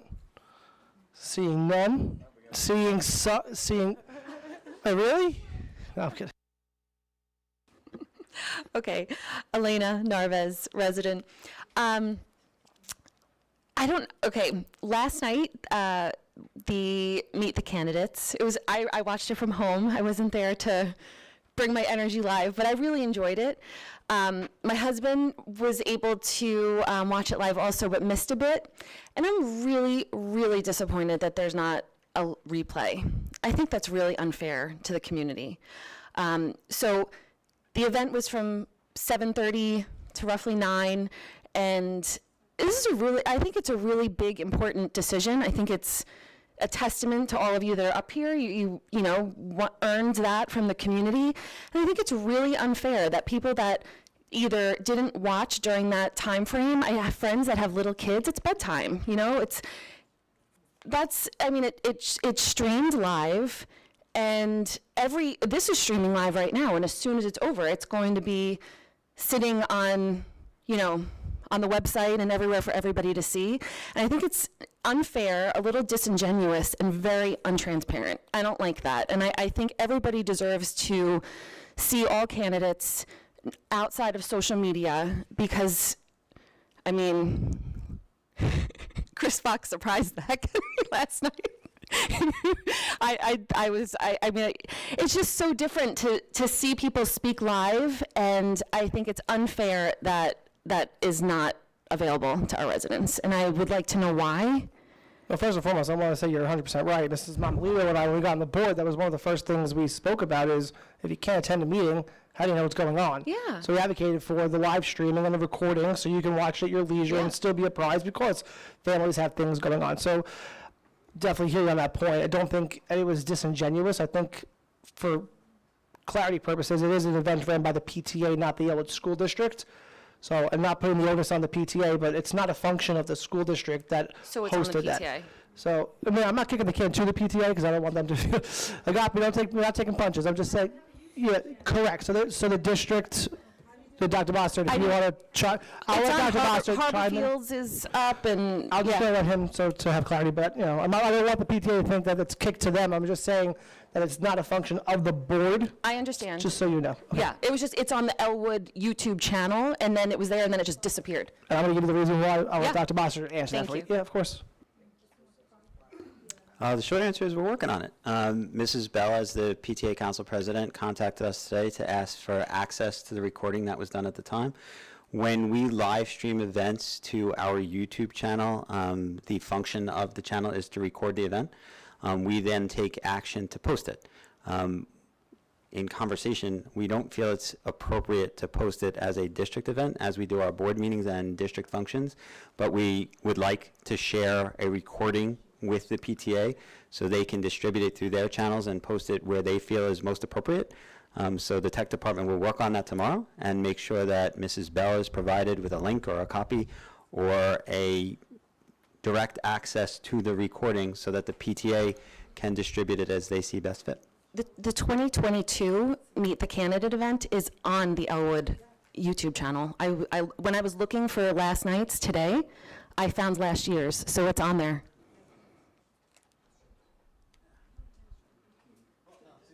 check this out. We brought counsel in tonight. It shouldn't be, because like as Dr. Boston said, it's not a district event. That's why. I mean, well, what I'm saying is that the 2022 one has been sitting there for an entire year, and we can't see what happened last Thank you night. for bringing that to our attention. Thank you. Yeah. So how are we going to be able to see last night's event? So a recording exists, and Mrs. Bell asked later in the day. So unfortunately, key members of the technology staff had departed, but are charged with tomorrow finding a way to get a recording, because it exists, to Mrs. Bell, so that the PTA can best decide how to distribute it and help residents to access it. That's perfect. What council just explained is our limitation. I can't legally, and we have to remove 2022 tomorrow, should not be there. There is a clear delineation in what is a district event, what is a PTA council event. The district would be prohibited from hosting a Meet the Candidates. We just let the space be used, and the PTA asked as a service to the community for us to assist with live streaming the event to make it accessible to more residents. I can report that 182 additional residents were able to access it through the live stream, which is wonderful. We want informed voters, but we can't, as you just heard, place it on the website. So we need to figure out a way to get that recording in a way that's usable and able to be distributed by the PTA. Okay. And unedited, correct? I would hope. Okay. And somebody left their hat on the podium. Thank you. Oh, I'll bring it to you. Thank you. Thank you. All right. Any other residents' remarks?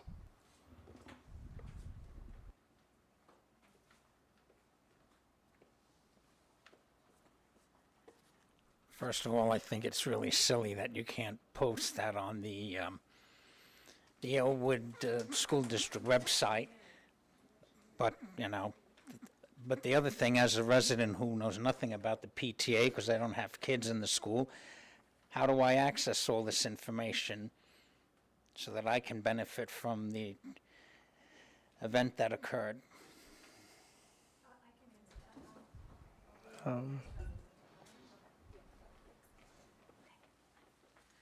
Hi, Agape Bell, and I guess now I am representing the PTA to answer some questions. So we are allowed to host these types of events. We are also not allowed to endorse any candidates. So I also do have to check with Suffolk PTA on what I'm allowed to have as a video. I mean, we don't have our own YouTube channels. I asked the district for help to live stream, and as a supporting outside organization, you know, we're not, our mission at all the Elwood PTAs and SEPTA is to support the Elwood Union Free School District and the students. So, but we are not part of the district, but we can vote and support a budget. We can host Meet the Candidates events without endorsing any specific candidates as PTA units. I need to find out what we're allowed to do, because I do know during COVID, New York State PTA, we had a lot of meetings and changed bylaws and changed rules where we could do virtual meetings, which before you couldn't vote virtually, you couldn't do things virtually. So there's a lot of new rules, and I need to figure out what I'm allowed to do. I do think I am allowed to post a recording of such meetings, but there are, I have limitations and the rules that are changing. So all members of the community are allowed to be members of the PTA. So once you become an actual member of the PTA, you will be in our member hub, and we will have your email, and you would get an email with that link or whatever other information we're giving. Most memberships for our units are $10 a person. Student memberships for our PTSA at the high school are $8. So anyone, whether you have children, anyone who would like to be a member, like I could be a member of another unit in another district, like if you're interested in becoming a member, you can be, and then you will get all of our emails, you will get access to our Facebook pages, you know, although we have a lot of John Glenn students who are members of the PTSA, and they get direct emails also, so they get updates on what we do. But you can become a member, and then you get all of our information. There are laws, I think, that prohibit the district from hosting Meet the Candidates. So it was our event. We used their space, and I used their help with the IT. But I encourage everyone to become a member. I could be a member at Harley. I'm a member of SEPTA. So anyone could become a member, but I have to figure out how else to get that out to the community if you're not a member. But because it's our event, it's going to go out to our membership. So just be a member. Ms. Bell, if it's possible, maybe when you speak to Suffolk, if it's possible, there is a YouTube channel that it could be posted to through the Suffolk PTA, or maybe it's something that our PTA would like to consider, at least have a channel for instances like this, so there is a spot for residents to, might be something you can spearhead and bring to life. Yeah. Just an idea. Add one of the student members from the high school to meet me at channel. But yeah, I'm going to ask if they have one, then I'll maybe piggyback it onto theirs. Okay.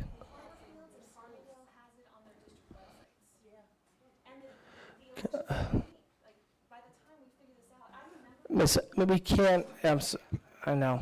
Sorry, thank you. Just to clarify, when questions like this come up, often the board will ask me to consult with counsel on the matter. We're fortunate in this regard that counsel is seated to my right and has already offered his opinion. If it were legally permissible for us to post the video, it would be easy for us to do, as we post every live Board of Education meeting. Council has opined that it would be a violation of election law, and I don't want to jeopardize the election by doing so. Yeah, I can't speak to those other school districts, but the law is, and as was mentioned by the PTA president, you can't use district channels of communication for partisan purposes. And during a Meet the Candidates night, you're going to have candidates who are advocating for their candidacy. So that's why we have to keep that separation. You mentioned that, yes. I said that, and thank you for bringing that up. Thank you. Yeah, so that will be removed tomorrow because it shouldn't be on the district, so thank you for bringing that. Dr. Bossert? Thank you, Mrs. Clem, for being Johnny on the spot. It's already been removed. I also would just say that since it's being run by the board, by the PTA, you want to make sure that the candidates are on board, with having that, if they are able to produce that, because I'm not sure if rules were set up with the candidates ahead of time concerning the format for that Meet the Candidates night, but there should be a consensus amongst the candidates that they would want that PTA too, if it's available, to keep that going, make that available. Thank you. Greetings all, my name is Michael Moran. I'm a parent and community member. Ms. Dunkel, I just had a question about, I saw something about a line where there was a surplus for the staff health benefits. How is it possible, if you could just explain, for there to be a surplus for health benefits for the staff? So annually, we budget for the health insurance benefits. The budget here is a fiscal budget. It runs from July 1st to June 30th. The health insurance benefits run from January 1st to December 31st. So when we budget in March, April of this year, we're budgeting for January of 2024. So we anticipate what those rates, that increase may be based on New York State. So we receive the health insurance rates directly from New York State. It's not something that we bargain with. It's just something we're handed. And as an example, I spoke about this at the PTA as well, at the PTA presentation. In this current budget, we budgeted roughly 10% for health insurance benefits. When the health insurance rates came out in January, the individual rates increased by 12% and family increased by 15%. So it's not a perfect science. We estimate based on previous years. Additionally, we use current bargaining agreements, what percentage the employers are paying, but we do estimate what we think the health insurance rates are going to be, a good 9 months out. So sometimes there's a surplus, sometimes there is not. And sometimes when staff opt in or opt out, that can also affect that is the correct. overall cost, right? Okay. Yes. Good. Thank you.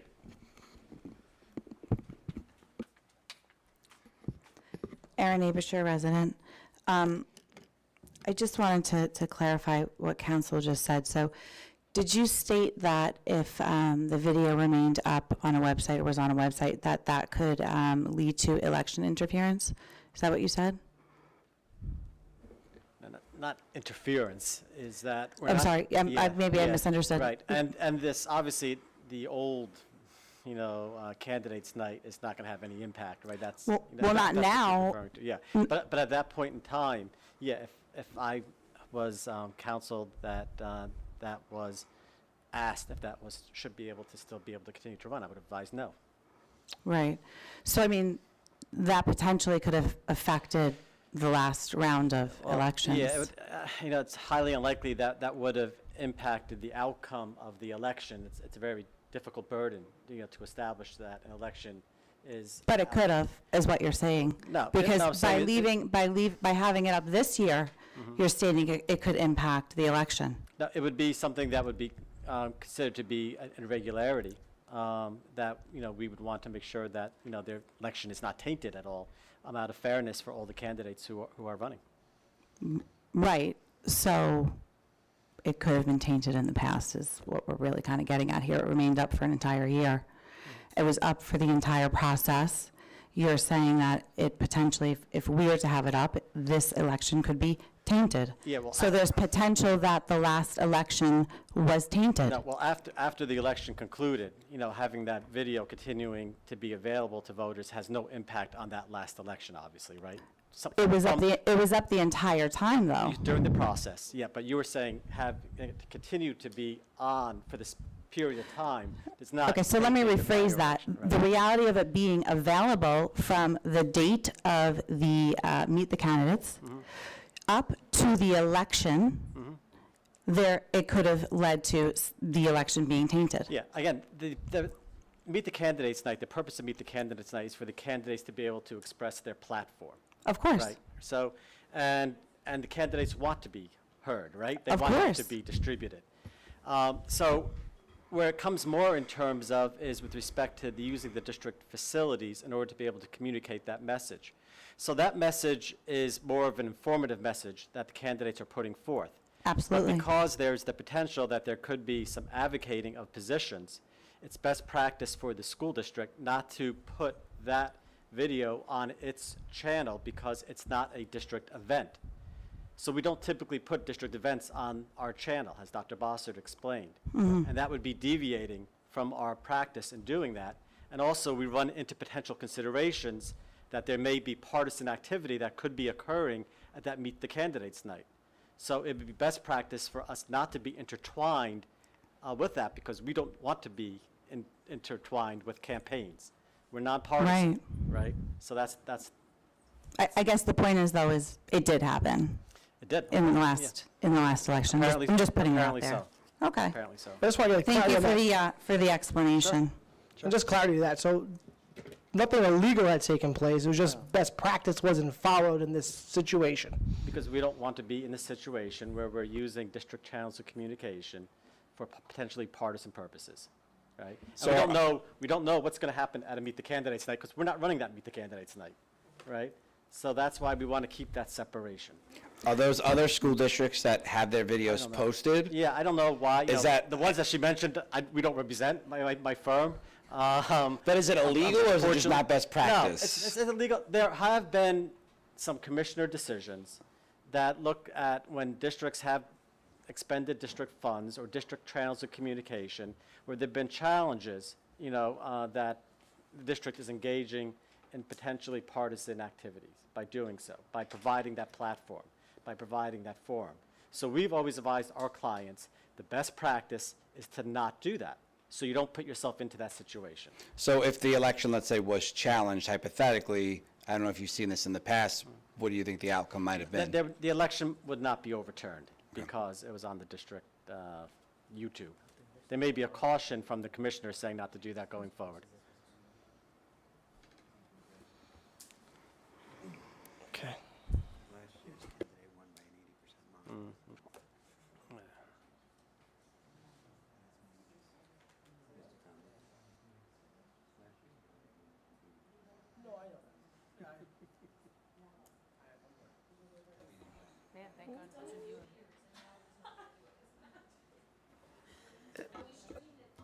All right, everybody, is there any other residents' remarks?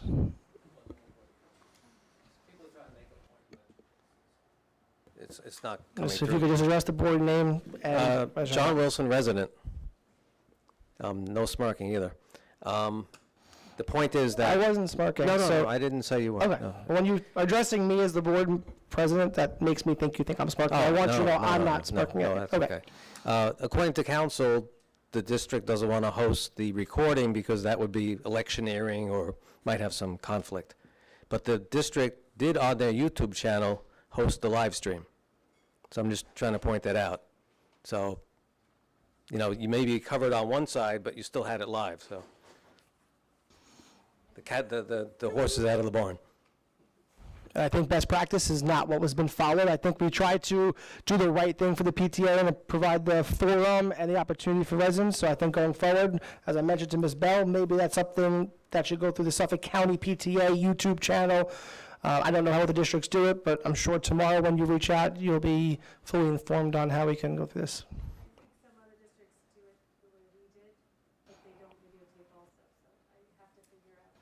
Yeah. Okay. Thank you.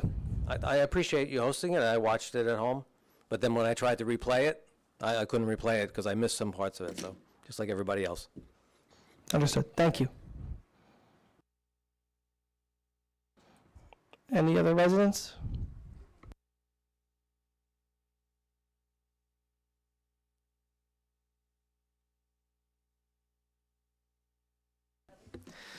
Okay, I want to thank you for all of the presentations earlier today. Sorry, your name. I'm sorry. Yep, thank you. You all know me. I am Leonard Suskin, parent of students in the district, resident of the district. I represent myself and anybody who wants to be associated with me. I appreciate the presentations today. The difference between today and 10 years ago, we saw some increases in families with financial need, and some other kinds of special needs. Do we see these as long-term trends or as a blip, possibly post-COVID, possibly post other things? Are we following national trends or statewide trends? And I guess that's the first part of the question. We get to go back and forth, so I'm trying that out for you. Thank you. Yeah, thanks, Dr. Bossert. Sure. Mr. Suskin, I think that the trends that we're noting in Elwood are consistent in our region. I think that many districts on Long Island could report sharp decreases to enrollment and sharp shifts within that enrollment that are similar to what we're experiencing here. I think the level of economic need is consistent with the region, the state, and the country. And I think the diversity that we're experiencing is common for our region. Okay, thank you. And I guess the other part is talking about the budget. See, this is why this is good that we get to go back and forth. There's a flow here. Is in talking about the reserves and the fund balance and financial health, are we looking long-term, not just next year, not the chess player looking at the next move, but the move after that, the long-term strategy for how we're going to deal with in a couple of years when certain state aid programs sunset, and if these trends continue, how ready are we to ride that wave and stay where we are or improve?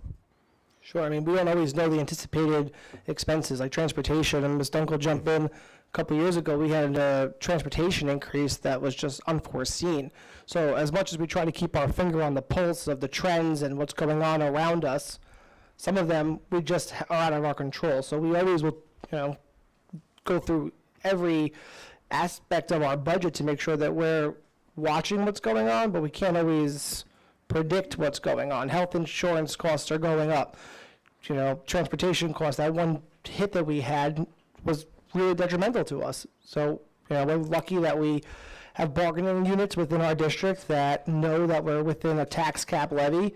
They negotiate, within that. We do that with all of our bargaining units. We try our best to stay within parameters that we know that we can somewhat withstand, but unfortunately there are some things that we cannot, and when they come at us, we take them as they come. Okay, thank you. And also thank you for the hard work on the budget and on the plans from the district and everything. I am excited by it. I do have one complaint about the presentation, and this is the same one every time. If Ms. Dunkel is standing here and the presentation is over there, we have to either have our back to her or to it. I implore you, put the lectern on the other side of the room. I think it would flow better, and I think that we don't get the tennis match feeling of having to swivel your head back and forth. That's my last thought. Thank you for the suggestion. We moved the meetings up to the library a couple years ago, so we had more of a intimate environment where it wasn't so large, and we were able to have more of this conversation type of meeting. The auditorium is still under works, but that might be a place that we might want to go back to as well. Okay. So we'll take all the suggestions, and Yeah. we appreciate them. Thank you. You're welcome. Any other residents wishing to speak? May I have a motion to adjourn the meeting? Oh, wait, I take it back. There was something very important on the agenda this evening that Dr. Bosser would like to address. I apologize that I skipped over it. No, my apologies to the Board of Education. When we highlighted items on the consent agenda, it's a complete oversight on my part not to draw attention, and thank the board and the members of the collective bargaining unit who represent our custodial unit. Tonight, after several months of negotiations, and Mr. Block, thank you for your contributions, and Ms. Dunkel, yours, after several months of very collaborative and favorable negotiations with our custodial unit, the board approved tonight a 5-year collective bargaining agreement that will begin on July 1st with the valued members of our custodial team. I'd like to thank all of the individuals who are associated with that for reaching an agreement that we feel is fair, we feel is responsible to our residents and our taxpayers, but also representative of the hard work that the members of that unit do each day. So we thank them for their bargaining in good faith, and I thank the board for your support of the agreement that was reached. Thank you. With that said, I have a motion to adjourn the meeting. Motion, Dr. Siddiqui, seconded by Ms. Mamalito. All in favor, 4-0. Thank you, everybody, for attending, and thank you for the fruitful conversations.